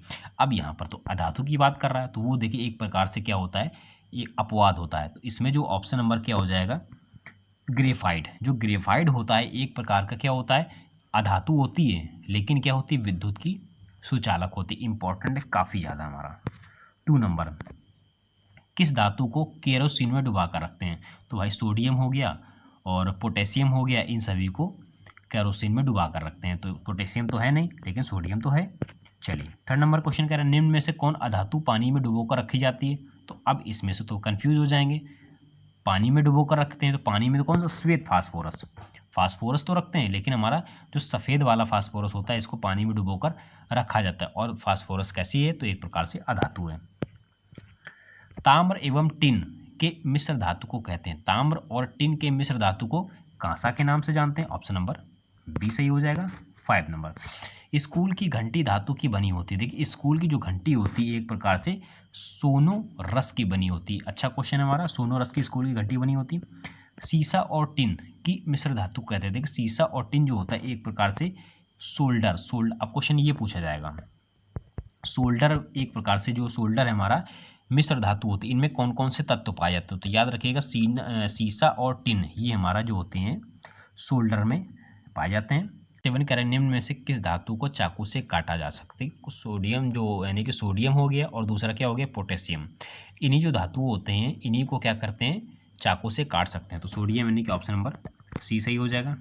8 नंबर, निम्नांकित में से कौन उपधातु है। अब इसमें से बताना है इनमें से कौन सी उपधातु है, तो यानी कि Sb यानी कि एंटीमनी एक प्रकार से क्या हो जाएगा, उपधातु के अंतर्गत आता है। धातु और अधातु दोनों का गुण पाया जाता है, उन्हें हम लोग क्या कहते हैं, उपधातु कहते हैं। 9 नंबर क्या है, विद्युत अपघटनी के परिष्करण में अशुद्ध को बनाया जाता है। विद्युत अपघटनी परिष्करण के अशुद्ध को बनाया जाता है, तो अशुद्ध को क्या कैसे कहते हैं, अशुद्ध धातु को एनोड कहते हैं। ठीक है, अशुद्ध धातु को बनाया जाता तो एनोड से बनाया जाता, तो ऑप्शन नंबर ए सही हो जाएगा। बॉक्साइड निम्नलिखित में किस धातु का अयस्क है, देखिए बॉक्साइड किसका अयस्क होता है, तो ये हमारा एल्यूमिनियम का अयस्क होता है। ऑप्शन नंबर सी सही हो जाएगा। कोई धातु ऑक्सीजन के साथ अभिक्रिया कर उच्च गलनांक वाला यौगिक निर्भर करती है। ये पौधे ये यौगिक जल में विलय है। यह तत्व क्या होते हैं, तो वे धातु जो ऑक्सीजन के साथ अपक्रिया करते हैं। तो ऑक्सीजन के साथ हमारा कैल्शियम जो होती है एक प्रकार से धातुओं, कैल्शियम एक प्रकार से जो धातु है हमारी, और ये ऑक्सीजन के साथ क्या कर लेती है, क्रिया कर लेती है हमारी। तो ठीक है, और इसका गलनांक जो क्या होता है, उच्च हो जाता है और जल में विलय होती है। तो ये तत्व हमारा कैल्शियम कहलाता है। ऑप्शन नंबर ए सही हो जाएगा। चलिए, शुद्ध धातु यानी कि शुद्ध रूप से धातु की सतह चमकदार है और धातु के किस गुणधर्म को प्रदर्शित करती है? तो यानी कि अगर धातु है तो धातु धात्विक गुण को प्रदर्शित करेगी, तो ऑप्शन नंबर ए सही हो जाएगा। अगर किसी मिश्र धातु में एक धातु पारद है तो इसे क्या कहते हैं? अब अगर एक धातु पारद है तो उसे हम लोग अमलगम के नाम से जानते हैं। ठीक है, पारद को क्या कहते हैं? अमलगम कहते हैं। तो ऑप्शन नंबर सी सही हो जाएगा। लोहा निम्न में से किस धातु को उसके लवणों में विस्थापित कर देता है? देखिए, लोहा जो होता है हमारा उसके धातु को कॉपर में कन्वर्ट कर देता है। ऑप्शन नंबर डी सही हो जाएगा। 15 सोडियम का एक अयस्क चिली साल्टपीटर कहाँ पाया जाता है? देखिए, सोडियम को जो एक चिली साल्टपीटर है ये हमारा दक्षिण अमेरिका में पाया जाता है हमारा। 16 नंबर, शुद्ध सोना 24 कैरेट का होता है। सिल्वर तथा कॉपर ऊष्मा है। देखिए, सिल्वर जो होता है हमारा और ये कॉपर, ये ऊष्मा की हमारी क्या होती है? अच्छे, यानी कि सबसे अच्छे चालक होते हैं। ठीक है, सिल्वर और कॉपर जो होते हैं ऊष्मा के सबसे अच्छे चालक होते हैं। 18 लेड ऊष्मा का है। देखिए, लेड जो ऊष्मा है, लेड ऊष्मा का क्या होता है हमारा? अचालक होता है। ऑप्शन नंबर ए सही हो जाएगा। एक्वारोजिया किन दो अम्लों को ताज़ा करता है? एक्वारोजिया भाई बड़ा इंपॉर्टेंट है। सांद्र HCl plus HNO3, सांद्र HCl hydrochloric acid और HNO3 नाइट्रिक एसिड को ही हम लोग क्या कहते हैं? अम्लों का राजा, यानी कि अम्लों का ताज़ा मिश्रण कहते हैं। उसे एक्वारोजिया के नाम से जाना जाता है। कौन सा अधातु कमरे के तापमान पर तरल अवस्था में पाया? देखिए, कमरे के तापमान पर, और अधातु की बात कर रहा तो अधातु कौन सी हो जाएगी? ब्रोमीन। अगर धातु कहता तो पारा, लेकिन अधातु की बात कर रहा है यहाँ पर ब्रोमीन। कंफ्यूज मत होइएगा, बड़ा ही इंपॉर्टेंट क्वेश्चन हमारा कि अधातु की जब बात कर देता है तो ब्रोमीन Br परमाणु क्रमांक 35, और जब हमारा क्या होता है? पारा, पारा धातु होती है तो वो कमरे के ताप पर धातु अवस्था में पाई जाती है। धातुएं ऊष्मा और विद्युत क्या होती हैं? ये भाई सुचालक होती हैं। ये चालक और सुचालक यहाँ पे दोनों हो जाएंगे, यानी कि चालक और अचालक क्या होती है? धातुएं जो होती हैं विद्युत तथा ऊष्मा की क्या होती हैं? चालक और अचालक दोनों होती हैं। धातुएं आवर्त सारणी में किस ओर स्थित होती है? देखिए, धातुएं जो होती हैं आवर्त सारणी में कहाँ पर स्थित होती हैं? तो ये क्या होती हैं भाई? बाईं ओर स्थित होती हैं। ठीक है, बाईं ओर क्या होती है हमारी? धातुएं होती हैं आवर्त सारणी में बाईं ओर स्थित होती हैं। 23 और अधातुएं आवर्त सारणी में तो ये दाईं ओर स्थित हो जाएगा, वो बाईं ओर, तो ये दाईं ओर स्थित हो जाएगा हमारा। धातु द्वारा त्यागी गई इलेक्ट्रॉनों की संख्या को उस धातु तत्व को क्या कहा जाता है? देखिए, धातु तत्व को हम लोग इलेक्ट्रॉनों की संख्या जो त्यागती है हमारी, तो उसको हम लोग संयोजकता के नाम से जानते हैं। इंपॉर्टेंट है काफ़ी आपका, ये थ्योरी बेस है हमारा, और ये कई बार क्वेश्चन पूछा भी गया हमारा। ठीक है, इलेक्ट्रॉनों की संख्या को उस धातु तत्व को क्या कहा जाता है? तो संयोजकता कहते हैं। 25 धातुओं को पीट कर पतली चादर, अब इतना पढ़ लिया, आगे कुछ नहीं जाना, तो आघातवर्धनीयता टिक कर देने का। ठीक है, थ्योरी बहुत अच्छे से इसकी पढ़ाई मैंने, प्लीज़ जाके जरूर देख लीजिएगा। और MCQ भी 50 हज़ारों बार करा चुके हैं इन सब चैप्टरों को, ये रिवीजन ही आपका चल रहा है। तो अगर पीट कर तो आघातवर्धनीयता टिक कर देने का। 26 नंबर, कुछ धातु के साथ हाइड्रोजन संयोग कर धातु के क्या बनाते हैं? अब हाइड्रोजन जो है हमारा संयोग कर धातु के क्या बनाएंगे? हाइड्राडी बनाएंगे हमारा। हाइड्रोजन H से हाइड्रोजन हाइड्राडी बनेगा। ऑक्साइड कहाँ से चला आएगा? 26 का ए नंबर हो जाएगा। धातुएं जल से अभिक्रिया कर कौन सी गैस बनाती है? देखिए, धातुएं, अब ये याद रखिएगा, धातुएं जो होती हैं जल से क्रिया करके हमेशा याद रखिएगा हाइड्रोजन गैस निकालती हैं। ऑप्शन नंबर क्या हो जाएगा भाई? बी सही हो जाएगा। ठीक है, ऑप्शन नंबर बी सही हो जाएगा। धातुएं जो होती हैं जल से अभिक्रिया कर, धातु में ले लीजिए सोडियम, जल से क्रिया यानी H2O। ठीक है, तो NaOH बन जाएगा, H प्लस निकल जाएगा। क्रिया करके बता दें भाई, Na है और H2O को हम लोग क्या लिख सकते हैं? छोटा छोटा लिखते हैं, देखिए NaOH है हमारा। ठीक है, हम लोग क्रिया किससे करा रहे हैं? जल से। अब जल को क्या लिख सकते हैं? HOH लिख सकते हैं, और ये Na मिलकर क्या बना गया? NaOH। ठीक है, और यहाँ पर बचा के H प्लस निकल आएगा हमारा, खत्म हो गया, हाइड्रोजन गैस निकलती है। Option number B. धातु से अधातु में इलेक्ट्रॉन के स्थानांतरण में बने यौगिकों को क्या कहते हैं?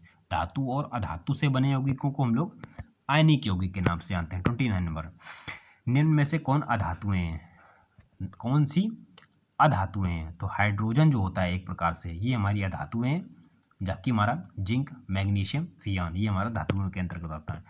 मिश्र धातु क्या होता है भाई? मिश्र धातु एक प्रकार से विद्युत का कुचालक होता है। मिश्र धातु क्या होता है?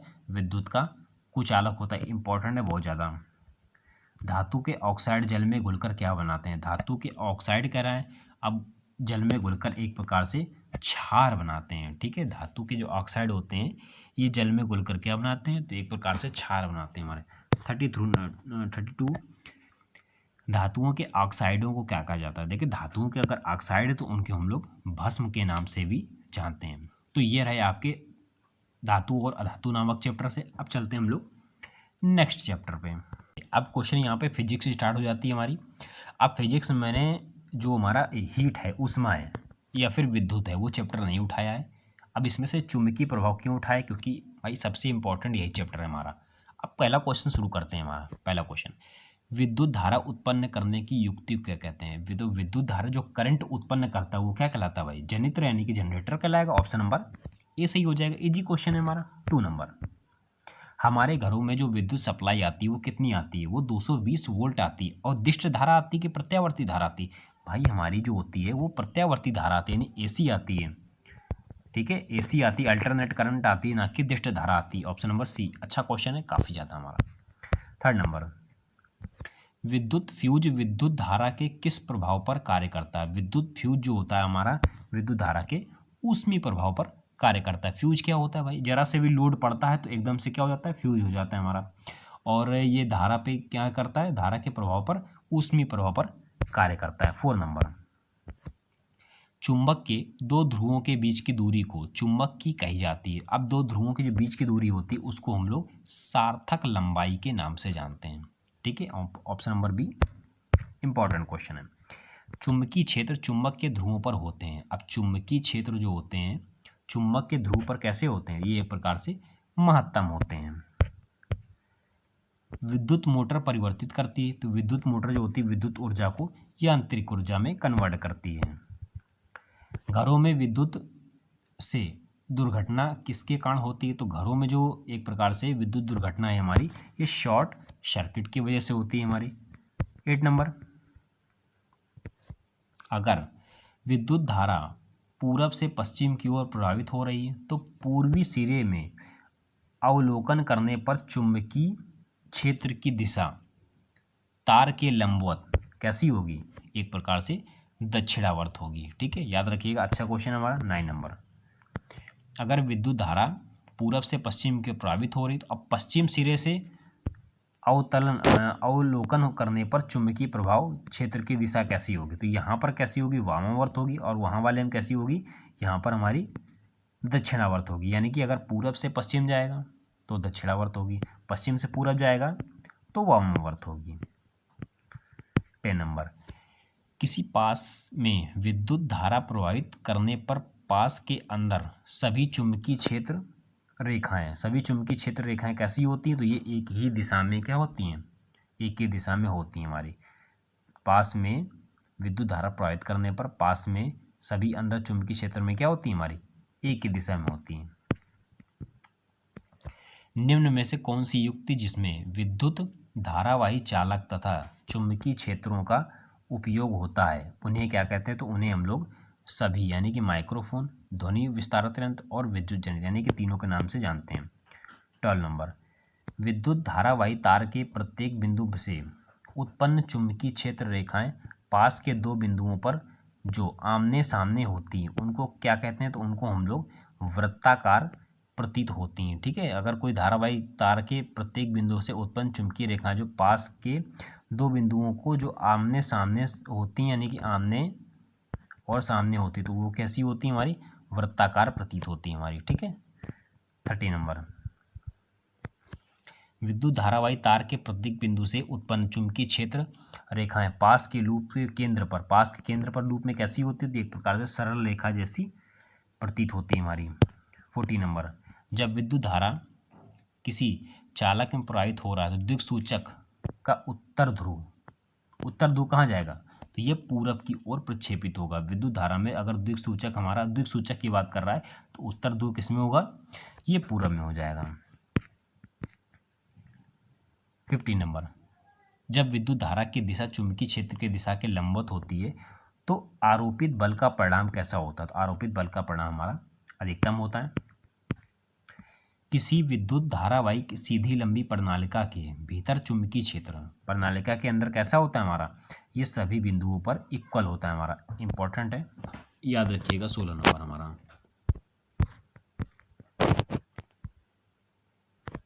एक सीधी धारावाही के पास दाएं बाएं या बिंदु ए और बी सूची को ए और बी पास ले जाने पर दिक्सूची की सुई कैसी होती है? तो एक प्रकार से दोनों बिंदुओं पर विपरीत विक्षेप होगा। 80 नंबर। विद्युत धारावाही तार के समीप एक द्विकमयी रखा जाता है, तो सुई कैसी होगी? सुई हमारी एक प्रकार से विक्षेपित हो जाएगी। विद्युत धारा के प्रवाह दक्षिण से उत्तर में द्विसूचक का कार्य, दक्षिण से अगर उत्तर में होता है तो हमारा पूरब की ओर प्रभावित होगा। 20 नंबर कह रहा है विद्युत धारा की दिशा में परिवर्तन होने पर चुंबकीय क्षेत्र की दिशा कैसी हो जाएगी? बदल जाएगी। तो ये हमारे रहे हमारे मैग्नेट से क्वेश्चन। अब चलते हैं भाई हम लोग नेक्स्ट लेसन। चलिए अब देखिए जो लेसन अगला स्टार्ट होता है उस लेसन का नाम हमारा क्या है? मानव नेत्र और रंग बिरंगा संसार, यानी कि ह्यूमन आइज का जो चैप्टर है काफ़ी इंपॉर्टेंट है। यहाँ से क्वेश्चन आपके बनेंगे। पहला क्वेश्चन, मानव नेत्र के किस भाग पर किसी वस्तु का प्रतिबिंब बनता है? अब मानव नेत्र का प्रतिबिंब कहाँ बनता है? तो ये रेटिना तथा दृष्टि पटल पर बनता है। ऑप्शन नंबर डी सही हो जाएगा। तारों के टिमटिमाने की व्याख्या किस सिद्धांत पर आधारित है? तारों का टिमटिमाना कैसा होता है? तो ये प्रकाश के अपवर्तन के कारण होता है। सारे के chapter with theory with MCQ करा रखे हैं, विथ न्यूमेरिकल भी कराए हैं हमने। प्लीज़ जाके देख जरूर लीजिएगा। जहाँ साइंस दिखा मिल जाए जिसमें भी क्लिक करके देख लीजिए, कहीं ना कहीं चैप्टर हमने करा ही रखे हैं सारे के सारे। तारों का टिमटिमाना प्रकाश के अपवर्तन के कारण होता है हमारा। नेत्र लेंस की फोकस दूरी अधिक हो जाने पर कौन सा दृष्टि दोष होता है? अगर फोकस दूरी अधिक हो जाती है तो उसकी आंखों में दूरदृष्टि दोष हो जाएगा। Option number B. नेत्र में किसी वस्तु का बना प्रतिबिंब, अब किसी वस्तु का नेत्र में बन रहा है प्रतिबिंब, तो एक तो वास्तविक बनेगा और दूसरा उल्टा और हमारा छोटा बनेगा। ऑप्शन नंबर सी सही हो जाएगा। जो नेत्र निकट स्थित वस्तुओं को स्पष्ट नहीं देख पाता तो उसकी आंखों में दूरदृष्टि दोष होगा। देखिए निकट की नहीं देख पाता ना, ये देखिए कोई एक मान लीजिए पर्सन है हमारा और ये बुक पढ़ रहा है, तो कह रहा है हमारा निकट को क्या करता है? देख नहीं पाता, यानी पास की नहीं देख पाता है, तो उसकी आंखों में कौन सा दोष जाएगा? दूरदृष्टि दोष होगा हमारा।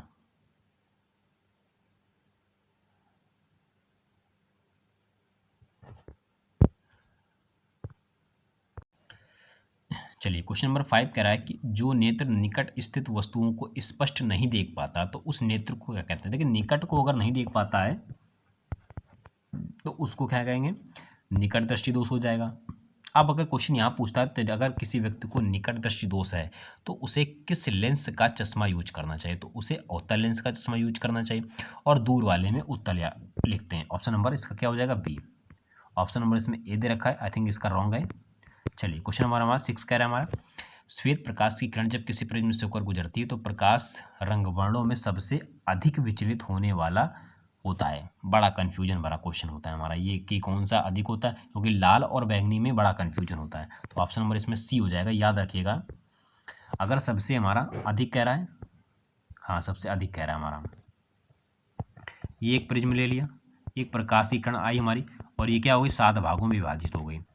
अब हमसे कह रहा है कौन सा रंग का जो विचलन हमारा सबसे अधिक होगा? विचलन नहीं पूछा है हमारा, हाँ विचलित हो गई। सबसे अधिक जो विचलन की बात कर दें तो याद रखिएगा हमारा कौन सा?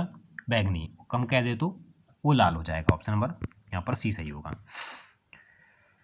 अपने लेंस की फोकस दूरी को बदलकर दूर या निकट की वस्तु को साफ साफ देख सकने के आँख के गुण को क्या कहते हैं? कि साफ साफ जो देख सकता है उसे हम लोग समंजन क्षमता के नाम से जानते हैं। ऑप्शन नंबर बी सही हो जाएगा। जरा दृष्टि दोष से पीड़ित व्यक्ति का उपचार किस प्रकार के लेंस में किया जाता है? देखिए जरा दृष्टि अगर दोष होता है तो उसकी आंखों में हम लोग बाई फोकल लेंस का यूज करते हैं। 9 नंबर। एक स्वस्थ मानव नेत्र के लिए निकट या तथा दूर बिंदु क्रमशः होते हैं। देखिए निकट बिंदु की जब बात कर देता है हमारा तो हमारा कैसा हो जाएगा? 25 सेंटीमीटर, और दूर की बिंदु का बात कर देता है तो उसमें अनंत हो जाएगा। ठीक है, याद कर लीजिएगा। अच्छा क्वेश्चन इंपॉर्टेंट है हमारा। विभिन्न दूरियों पर की वस्तुओं के प्रतिबिंब को फोकस करने के लिए लेंस की आँख के लेंस की फोकस दूरी परिवर्तित होती है। अगर विभिन्न दूरियों को, वस्तुओं के प्रतिबिंब को फोकस करना है तो उसमें हमारा सिलियर पेशियों की आवश्यकता होती है। ठीक है, याद कर लीजिएगा, काफ़ी इंपॉर्टेंट है हमारा। जो नेत्र दूर स्थित वस्तुओं को स्पष्ट नहीं देख पाता, दूर स्थित वस्तुओं को स्पष्ट नहीं देख पाता, तो उसमें क्या हो जाएगा, निकट दृष्टि दोष हो जाएगा। देखिए आंसर नंबर जो ऊपर हमने कराया था, अच्छा ठीक, क्लियर हो गया है। अगर यहाँ पर जब बात कर देता है हमारा दूर स्थित, अगर दूर को नहीं देख पाता है हमारा, अगर दूर नहीं देख पाता है तो वहाँ पर कौन सा हो जाएगा हमारा, निकट दृष्टि दोष हो जाएगा। और अगर कहता है निकट की नहीं देख पाता तो वहाँ पर क्या हो जाएगा, दूर दृष्टि दोष हो जाएगा। इनमें से याद कर लीजिएगा, ठीक है, कन्फ्यूजन बड़ा होता है। क्वेश्चन नंबर यहाँ पर ऑप्शन नंबर बी सही हो जाएगा।